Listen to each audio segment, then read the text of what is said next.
మార్కాపురం జిల్లా రాయవరంలో ఘోర రోడ్డు ప్రమాదం జరిగింది. పలకల క్వారీల వద్ద టిప్పర్, ప్రైవేట్ ట్రావెల్స్ బస్సు ఢీకొన్నాయి. దీంతో బస్సుతో పాటు టిప్పర్లోనూ మంటలు చెలరేగాయి. ఈ క్రమంలో బస్సులోని 10 మంది ప్రయాణికులు సజీవ దహనమయ్యారు. మృతుల సంఖ్య మరింత పెరిగే అవకాశం ఉంది. ప్రమాద సమయంలో బస్సులోంచి పలువురు దిగిపోయినట్లు తెలుస్తోంది. ఇక ఈ మంటల్లో బస్సు పూర్తిగా దగ్ధమైంది. హైదరాబాద్ నుంచి పామూరు వస్తున్న ప్రైవేట్ ట్రావెల్స్ బస్సు ఈ ప్రమాదం జరిగింది. ఘటనా స్థలాన్ని ఎమ్మెల్యే కందుల నారాయణరెడ్డి పరిశీలించారు. ఘటనపై కేసు నమోదు చేసిన పోలీసులు దర్యాప్తు చేపట్టారు.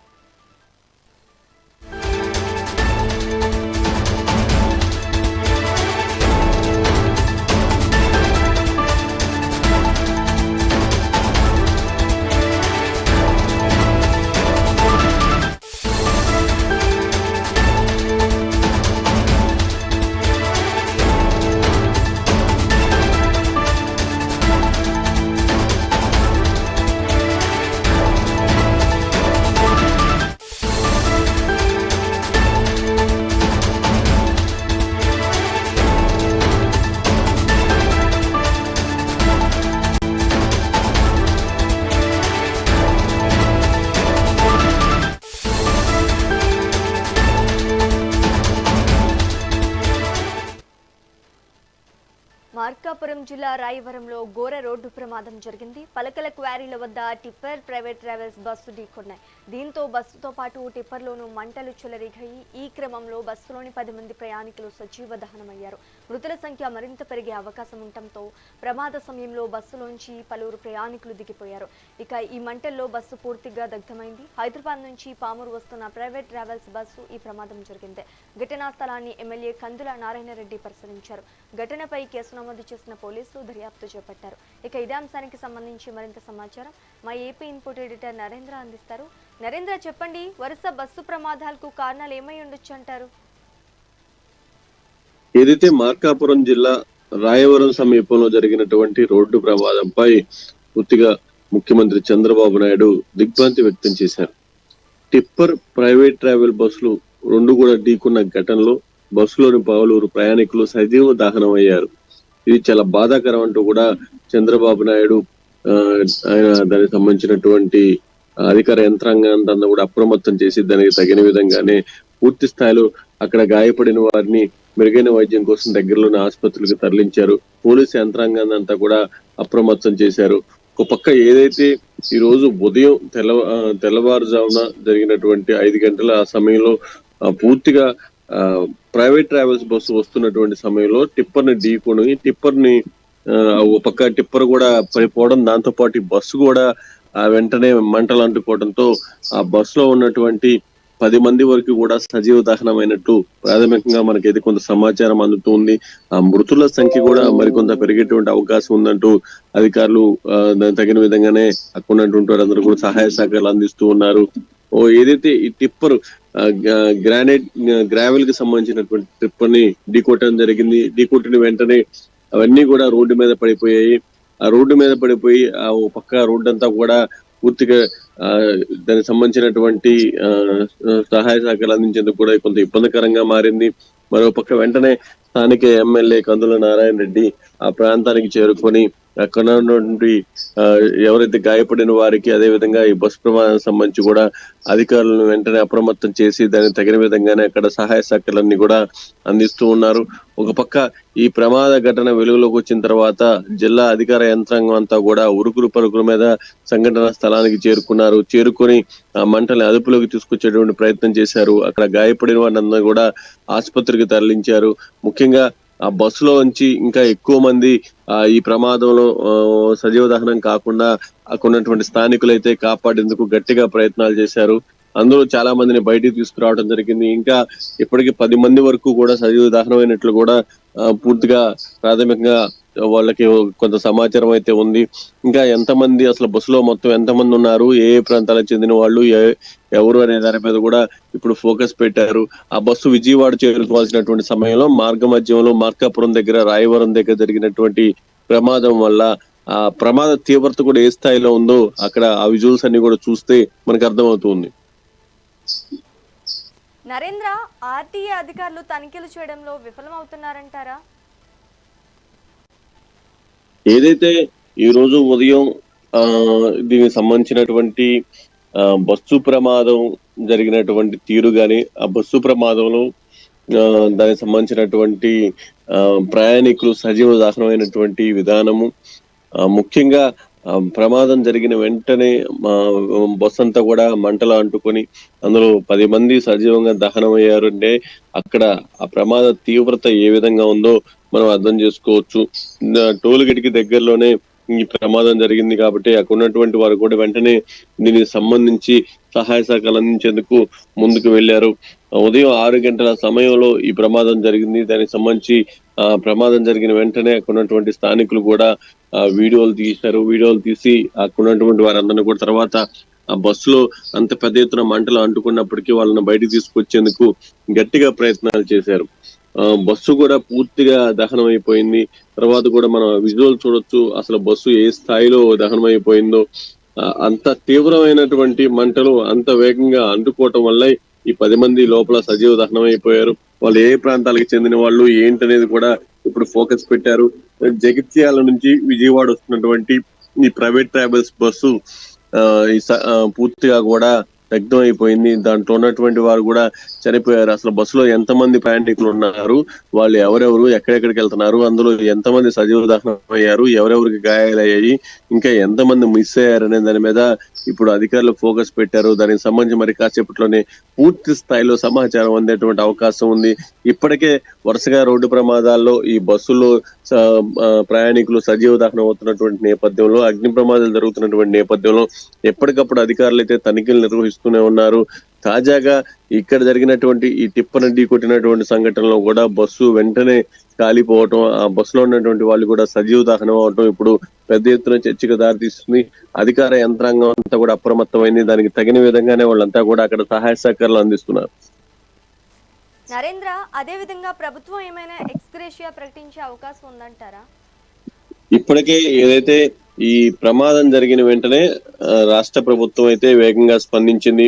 దానికి తగిన విధంగానే ఒక పక్క ఆంధ్రప్రదేశ్ ముఖ్యమంత్రి నారా చంద్రబాబు నాయుడు ఒక పత్రికా ప్రకటన కూడా విడుదల చేశారు. మార్కాపురం జిల్లా రాయవరం సమీపంలో జరిగినటువంటి రోడ్డు ప్రమాదంపై చంద్రబాబు నాయుడు దిగ్భ్రాంతి వ్యక్తం చేశారు. టిప్పర్ ప్రైవేట్ ట్రావెల్ బస్సు ఢీకొన్న ఘటనలో బస్సులోని పలువురు సజీవ దహనం కావడంపై ఆయన తీవ్ర విచారం వ్యక్తం చేశారు. ప్రమాదంపై అధికారులతో చంద్రబాబు నాయుడు మాట్లాడి అక్కడున్నటువంటి పరిస్థితిని తెలుసుకున్నారు. గాయపడిన వారికి అందుతున్నటువంటి వైద్య సాయంపై ఆయన పూర్తిగా కూడా ఆరా తీశారు. తెలంగాణ రాష్ట్రంలోని నిర్మల్ నుంచి నెల్లూరుకు ఏదైతే హరికృష్ణ ట్రావెల్స్ కి చెందినటువంటి బస్సు వెళ్తుందంటూ కూడా అధికారులు ఆయన దృష్టికి తీసుకువచ్చారు. ప్రమాదంలో గాయపడినటువంటి మరో 20 మందిని తక్షణమే వివిధ ఆసుపత్రులకు తరలించి చికిత్స అందిస్తున్నామంటూ కూడా అధికారులు చంద్రబాబు నాయుడు దృష్టికి తీసుకువచ్చారు. ఇంకా మృతుల సంఖ్య కూడా పెరిగేటువంటి అవకాశం ఉందంటూ కూడా ఓ పక్క అధికారులు చెప్తున్నారు. మొత్తంగా ఈ ప్రమాదానికి గల కారణాలపై సమగ్ర విచారణ జరిపి నివేదిక సమర్పించాలంటూ చంద్రబాబు నాయుడు అధికారులను ఆదేశించారు. దానికి తగిన విధంగానే ఒక పక్క జిల్లా ఉన్నతాధికారులంతా కూడా సంఘటన స్థలానికి చేరుకున్నారు. అక్కడ ఉన్నటువంటి ప్రమాదానికి గల కారణాలు, అదేవిధంగా బస్సులో ఇప్పటి వరకు ఎంతమంది ప్రయాణిస్తూ ఉన్నారు, అందులో ఎంతమంది సజీవ దహనం అయ్యారు, వాళ్ళకు ఇప్పుడు గాయపడిన వాళ్ళ పరిస్థితి ఏ విధంగా ఉంది, గాయపడిన వారిని మెరుగైన వైద్య సేవల కోసం ఎక్కడెక్కడికి తరలించాలి, దగ్గరలో ఉన్నటువంటి ఆసుపత్రుల్లో వాళ్ళకి మెరుగైన వైద్యం అందేటువంటి అవకాశం ఉందా, లేకుంటే వాళ్ళని వేరు వేరు అత్యవసర చికిత్స కోసం వాళ్ళు ఎక్కడికైనా తరలించాలా, దానికి సంబంధించినటువంటి ఏర్పాట్లు ఏ విధంగా చేయాలనే దాని మీద జిల్లా అధికారులే కాదు రాష్ట్ర స్థాయిలో ఉన్నటువంటి ఉన్నత అధికారులంతా కూడా అప్రమత్తం అయ్యారు.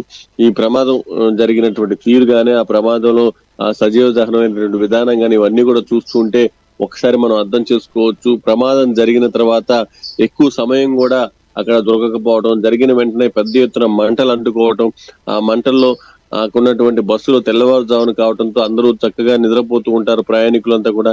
అలాంటి వాళ్ళంతా కూడా అంటే మార్గ మధ్యంలో ఇంకా చాలా దూరం ఉంది కాబట్టి గమ్యస్థానం, దానికి సంబంధించి కూడా వాళ్ళు నిద్రపోతూ ఉంటారు. అలాంటి సమయంలో ఈ ప్రమాదం జరగడంతో ఆ నిద్రలోనే కొంతమంది సజీవ దహనం అయ్యారు. మరి కొంతమంది ఆ బస్సులో నుంచి బయటికి రాలేక ఆ బస్సు పడిన తర్వాత వాళ్ళంతా కూడా గాయాలయ్యి అక్కడ బయట లోపలే ఊపిరాడక చనిపోయినటువంటి పరిస్థితి నెలకొని ఉంది. ఓకే నరేంద్ర, దీనిపై విచారణ కమిటీని ఏమైనా వేసే అవకాశం ఉందంటారా? ఇప్పటికే ఏదైతే ఈ ప్రమాదానికి సంబంధించి ఆంధ్రప్రదేశ్ ముఖ్యమంత్రి నారా చంద్రబాబు నాయుడు విచారం వ్యక్తం చేశారు. ఎవరైతే అందులో గాయపడిన వారికి మెరుగైన వైద్య సదుపాయం అందించాలి, వాళ్ళందరికీ కూడా మంచి వైద్య సేవలు అందించాలి, వాళ్ళందరూ కోరుకునే విధంగా వెంటనే ఏం చేయాలో అన్ని చేయాలని చెప్పి ఆయన ఆదేశాలు జారీ చేశారు. మరోపక్క ఈ ఘటనకు సంబంధించి సమగ్ర విచారణ జరిపి అసలు ఈ ప్రమాదం ఏ విధంగా జరిగింది, ఈ ప్రమాదంలో ఎవరు తప్పు ఉంది, అదేవిధంగా అసలు ఈ ప్రమాదం గల కారణాలు ఏంటనే దాని మీద పూర్తి స్థాయిలో నివేదిక ఇవ్వాలంటూ ఉన్నతాధికారులను చంద్రబాబు నాయుడు ఆదేశించారు. ఆ దిశగా అధికారులు కూడా అడుగులు వేస్తూ ఉన్నారు. ఒక పక్క వరుసగా ఆంధ్రప్రదేశ్ లో ఈ బస్సు ప్రమాదాలు జరుగుతూ ఉన్నాయి. గతంలో కూడా ఈ బస్సు ప్రమాదాలు జరిగినటువంటి సమయంలో ప్రయాణికులు ఇలానే సజీవ దహనమయ్యారు. దాంతో ఇప్పుడు దీనికి సంబంధించి పూర్తి స్థాయిలో కూడా అధికార యంత్రాంగం అంతా కూడా ఎప్పటికప్పుడు ఈ బస్సు ప్రమాదాలకు సంబంధించి కానీ, ఈ బస్సులు ప్రైవేట్ ట్రావెల్స్ కి సంబంధించి కానీ తనిఖీలు నిర్వహిస్తూనే ఉన్నారు. తనిఖీలు నిర్వహిస్తున్నటువంటి సమయంలో కూడా ఎక్కడ వీళ్ళకి ఎలాంటి ఇబ్బందులు ప్రయాణికుల కోసం పూర్తిగా కూడా ఈ బస్సు ప్రమాదాలు నివారించడానికి అవగాహన కల్పిస్తూ ఉన్నారు. అయినప్పటికీ ఇలా తరచూ ప్రమాదాలు జరుగుతూ ఉన్నాయి. దానికి గల కారణాలు ఏంటి, అసలు ఈ బస్సు ప్రైవేట్ ట్రావెల్స్ ఎక్కాలంటేనే పూర్తిగా కూడా ఈ ప్రయాణికులంతా కూడా భయపడేటువంటి పరిస్థితి అయితే ప్రస్తుతం నెలకొందని చెప్పుకోవచ్చు. రెండు తెలుగు రాష్ట్రాల్లో కూడా ప్రైవేట్ ట్రావెల్స్ లో ఇలాంటి పరిస్థితి మితిమీరిన వేగంతో ఈ ప్రైవేట్ ట్రావెల్స్ వెళ్తున్నటువంటి నేపథ్యంలోనే ఇలాంటి ప్రమాదాలు పదే పదే జరుగుతూ ఉన్నాయి. గతంలో కూడా ఇలాంటి ప్రమాదాలు జరిగినటువంటి సమయంలో అధికారులు కంటితుడుపుగా చర్యలు తీసుకోవటం, తర్వాత వాటిని పట్టించుకొని లైట్ తీసుకోవడంతోనే ఇలాంటి ప్రమాదాలు పదే పదే జరుగుతూ ఉన్నాయి. తాజాగా జరిగినటువంటి ప్రమాదంలో కూడా 10 మంది వరకు కూడా సజీవ దహనమైనట్లు ఇప్పుడు ప్రాథమికంగా చెప్తూ ఉన్నారు. ఆ సంఖ్య మరికొంత పెరిగేటువంటి అవకాశం అయితే చాలా స్పష్టంగా కనిపిస్తూ ఉంది.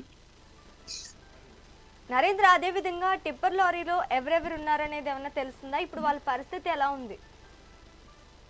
ఏదైతే దీనికి సంబంధించి పూర్తిగా కూడా ఆ టిప్పర్ లారీ వెళ్తున్నటువంటి సమయంలో ఆ టిప్పర్ లారీని ఈ బస్సు ఢీకొనటంతో వెంటనే మంటలు కూడా అంటుకున్నాయి. దాంతో ఒక్కసారిగా ఏదైతే పూర్తిగా ప్రయాణికులంతా కూడా నిద్రలోనే అసలు ఏం జరుగుతుందో తెలుసుకునేటువంటి లోపే అందులో కొంతమంది సజీవ దహనం అయిపోయారు. దానికి సంబంధించి కూడా ప్రయాణికులు అక్కడ ఉన్నటువంటి స్థానికులు వాళ్ళని కాపాడేటువంటి ప్రయత్నం చేశారు. దానికి సంబంధించి ఏదైతే ఆ సమయంలోనే చాలా మంది పెద్ద ఎత్తున ఆత్మనాదాలు చేస్తూ వాళ్ళు బయటపడేటువంటి ప్రయత్నాలు చేశారు. వరుసగా ఈ ప్రైవేట్ ట్రావెల్స్ కు సంబంధించి బస్సు ప్రమాదాలు జరుగుతూనే ఉన్నాయి. సెప్టెంబర్ 14న రాజస్థాన్ లో ప్రైవేట్ ట్రావెల్ బస్సు దగ్ధమైంది. దాంట్లో కూడా దగ్గర 20 మంది సజీవ దహనమయ్యారు. సెప్టెంబర్ 23న తిరుపతి జిల్లా పెళ్లకూరు మండలం పెన్నేపల్లి వద్ద పెళ్లి బృందం బస్సు ఆగి అగ్ని ప్రమాదానికి గురైంది. దగ్గర దీంట్లో కూడా పెద్ద ఎత్తున ప్రయాణికులు ఇబ్బంది పడ్డారు. సెప్టెంబర్ 26న హైదరాబాద్ లో ప్రైవేట్ ట్రావెల్ బస్సులో ఆ మంటలతో ఏదైతే హైదరాబాద్ నుంచి విజయవాడ వెళ్తున్నటువంటి ప్రైవేట్ ట్రావెల్ బస్ లో మంటలు చెలరేగి దానికి సంబంధించినటువంటి పూర్తిగా కూడా బస్సు కూడా దగ్ధమైనటువంటి పరిస్థితి. అదేవిధంగా అక్టోబర్ 24న కర్నూలులో ట్రావెల్ బస్సు ప్రమాదం, అర్ధరాత్రి ఒక బస్సును ఢీకొనడంతో దగ్గర 19 మంది మృతి చెందారు. అక్టోబర్ 26న దాని యూపీలో కూడా ఇదే విధంగా స్లీపర్ బస్ లో మంటలు చెలరేగాయి.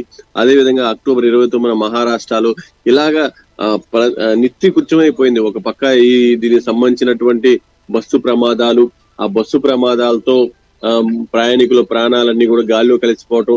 ముఖ్యంగా డిసెంబర్ 12న మారేడుమల్లి వద్ద లోయలో పడే ప్రైవేట్ ట్రావెల్ బస్సు దగ్గర 9 మంది మృతి చెందారు. ఈ రకంగా చూసుకుంటూ పోతే వరుసగా ఒక పక్క డిసెంబర్ 25న కర్ణాటకలో బస్సు ప్రమాదం జరిగింది. దాంట్లో కూడా దాదాపు 13 మంది మృతి చెందారు. ఈ విధంగా ఎక్కడికక్కడ ప్రమాదాలు జరుగుతున్నటువంటి తీవ్రత, అదే విధంగా ప్రమాదాల వల్ల మృతి చెందుతున్నటువంటి సంఖ్య ఎక్కువగానే ఉంటుంది. ఇదంతా కూడా చూస్తూ ఉంటే ఆ ప్రైవేట్ ట్రావెల్స్ మితిమీరిన వేగంతో వెళ్తున్నటువంటి నేపథ్యంలోనే ఇలాంటి పరిస్థితులు ఎదురవుతున్నాయి. ప్రమాదాలు జరిగిన తర్వాత ఆ మంటలు కూడా వేగంగా అంటుకుంటున్నాయి. వాళ్ళని కాపాడటం కూడా సాధ్యం కానటువంటి పరిస్థితిగా ఉంటుంది. ఆ ప్రమాదాలు జరిగినటువంటి తీవ్రతకి చాలా మంది ప్రయాణికులు ఆ బస్సులోనే పెద్ద ఎత్తున గాయాల పాలవుతున్నారు. ఈ ప్రమాదం జరిగిన తర్వాత ఆ మంటల నుంచి తప్పించుకుని బయటపడలేనటువంటి పరిస్థితుల్లో చాలా మంది కాలి బూడిదైపోతున్నారు.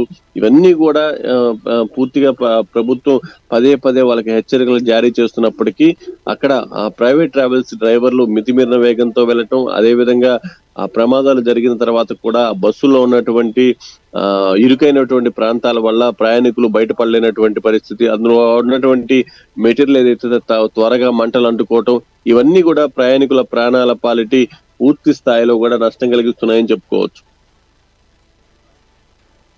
Right, thank you for the update Narendra.